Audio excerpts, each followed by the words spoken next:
തൃശൂർ പടിയൂരിൽ അമ്മയും മകളും മരിച്ചത് കൊലപാതകമാണെന്ന് സ്ഥിരീകരിച്ചു പോലീസ്. പടിയൂർ സ്വദേശി മണി, മകൾ രേഖ എന്നിവരാണ് കൊല്ലപ്പെട്ടത്. രേഖയുടെ രണ്ടാം ഭർത്താവ് കോട്ടയം സ്വദേശി പ്രേംകുമാറിനെയാണ് സംഭവത്തിൽ പോലീസ് തിരയുന്നത്. കഴുത്തിനെരിച്ച് കൊന്നതാകാമെന്ന് പോലീസ് പറയുന്നു.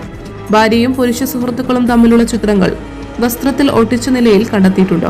ഭാര്യയുടെ സ്വഭാവത്തെ വിമർശിച്ച് കുറിപ്പുണ്ട്. ചൊവ്വാഴ്ച ഉച്ചയ്ക്ക് ശേഷമാകാം കൊലപാതകം നടന്നതെന്ന് പോലീസ് പറയുന്നു. പ്രേംകുമാറിനെ വീട്ടിൽ അന്നേ ദിവസം കണ്ടിരുന്നു. വാടക വീട്ടിലായിരുന്നു അമ്മയും മകളും താമസിച്ചിരുന്നത്. ദുർഗന്ധം വമിച്ചതോടെയാണ് സംഭവം പുറം ലോകം അറിഞ്ഞത്.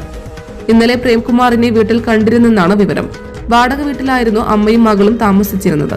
കുറച്ചു ദിവസങ്ങൾക്ക് മുൻപ് പ്രേംകുമാറിനെതിരെ ഇരിങ്ങാലക്കുട വനിതാ സ്റ്റേഷനിൽ പരാതി നൽകിയിരുന്നതായി രേഖയുടെ സഹോദരി പ്രതികരിച്ചിരുന്നു.